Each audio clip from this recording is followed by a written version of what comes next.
Howdy folks, Jamboree here. Halloween may be over now, but it's still the autumn season, so let's celebrate the falling leaves with a spooky review of Ernest Scared Stupid. Long ago, Briarville elder Phineas Worrell banished the evil Trantor the Troll underground, but a century later, Phineas's dim-witted descendant, Ernest, accidentally summons the horror troll back, so Ernest and his friends must brave this Halloween to stop Trantor from turning all the kids of Briarville into wooden statues, which turn out to be part of a ritual to unleash Trantor's family. This is actually my first ever Ernest movie. You see, Ernest B. Worrell isn't that popular over here in the UK. Heck, most Brits have no idea who he even is. Not only do we already have our own Ernest with Mr. Bean, but the Ernest commercials were exclusive to America. You know, I just can't figure out which one of these new Johnston Avalanche bars I like the best. So what do I think of this character after finally meeting him? Well, I can't say that he ranks very high on my favourite slapstick man-child comics, which I guess is a thing. He lacks the expert comic timing of Rowan Atkinson, or the charismatic whimsy of P.B. Herman.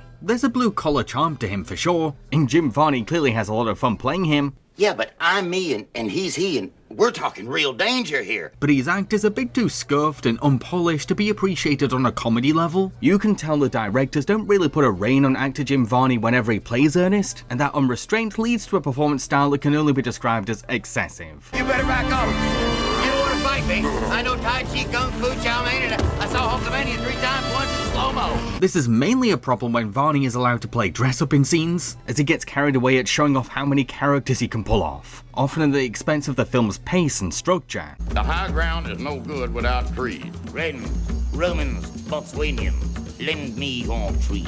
It's hard to feel the tension of this film's finale when we're forced to believe that Ernest keeps pointlessly changing costumes during a war scene. I'm sorry, men, but the dropper is the only way. Oh no, not the dropper! The Doomsday Dropper. However, I can 100% see why his target audience adores him. Ernest is everything that kids love in an entertainer. He's got this fun uncle vibe to him, and he wears his inner child on his sleeves. Not to mention, he's great with pets, drives a big truck, and indulges in the kind of pratfalls that kids laugh hysterically at. This looks like a good one.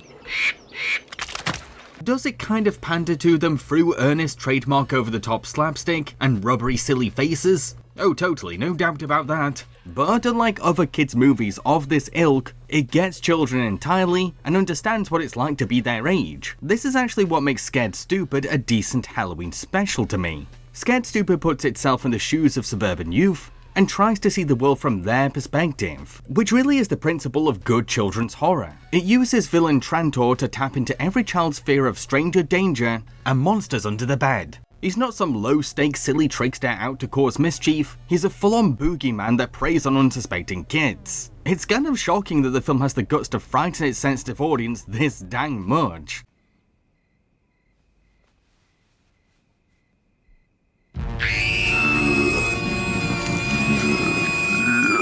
The film's approach to horror is made even more intense by the fact that every child's parent refuses to believe the kids about the trolls, leaving our young heroes all by themselves, totally vulnerable to a predator that's not on the adult's radar. I won't deny that our child characters are pretty one-note and token, but even that works to the film's advantage, because they become blank slates for children to experience the film's horror through. As generic as they are, they act like any average kid, and the target audience will instantly relate to them, which, in turn, makes the terror more tangible for kids watching. Luckily, there are grown-ups who know what's going on, and they both happen to be the town weirdos. Quirky outcasts that refuse to conform to adult society. Sure, Ernest is an idiot with a very clueless approach to troll hunting, but gosh darn it, he's really trying his very best as he puts his all into setting up ambitious traps or working out the troll's weaknesses. Let's see how you like a little Miak.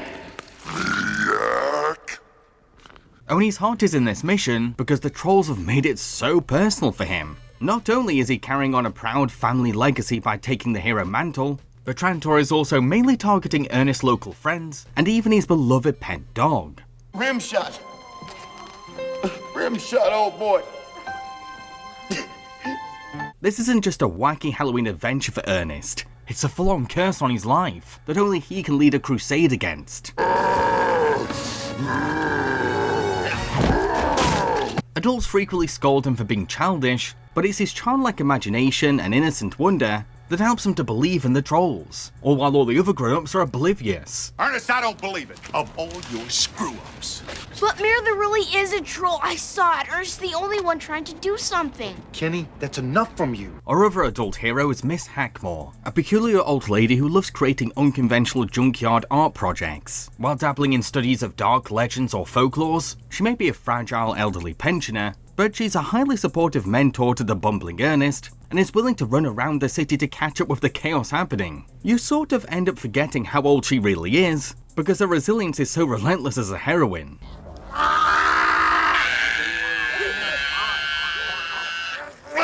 Oh, and the cherry on top, she's played by the always magnificent Eartha Kitt, who is an utter delight in the role, because she gets really into the wicked fun of the Halloween spirit. We need a heart. A child's heart. When all the other grown-ups finally realise, oh wait, the trolls are real, things suddenly escalate to pure gremlin-style anarchy, because now, Trantor's family has risen to cause mayhem, and it's down to our heroes to take advantage of their weakness, which happens to be milk. There was a chance that fighting villains with milk could have become tediously repetitive, but credit where it's due, the filmmakers keep finding inventive ways to fire or dispense said dairy. The film's climax goes on for a while, but Ernest and the kids come up with a wide range of attack methods. At the same time, the trolls themselves fight back in creative ways too. Even though they're kind of cartoony creatures, the film isn't reluctant about amping up their violent imaginations. These monsters don't hold themselves back to keep the film lighthearted and goofy. There's an evil malice to their bonkers brand of violence. Even if you end up getting bored of seeing these trolls being consistently beaten by milk, said easy wins become completely irrelevant once Trantor himself transforms into his ultimate form, a Lovecraftian final boss that's quite imposing for someone so short, mainly because he's unnervingly invincible to the milk trick. You know what they always say? Starve a fever, feed a cold, or is it feed a fever, starve a cold? So what about the puppetry? Well, the filmmakers hired the acclaimed special effects wizards, the Kyoto brothers, to bring the movie's fantasy elements to life. Any other puppet workshop would have settled for cutesy trolls, but the Kyoto brothers, who are best known for their cult classic film Killer Clowns from Outer Space, bring an ugly edge to the movie. These trolls are disgustingly detailed monsters that sort of hark back to the gritty medieval era's take on the folklore characters. It's the kind of twisted design work that will give kids nightmares, but delight junior horror fans. Oh, and I love that these already strange creatures are born from pulsating alien-esque seeds. It's a mashed of intricacies like this that make this species unique to Scared Stupid's universe. Golly. They look just like Brussels sprouts. At the same time, the Kyoto brothers cleverly recycled their killer clown puppets into many of Trantor's deranged offspring, which actually works perfectly for Scared Stupid, because these trolls are just as anarchic as the killer clowns themselves. To conclude, Ernest Scared Stupid is simply good old-fashioned Halloween fun.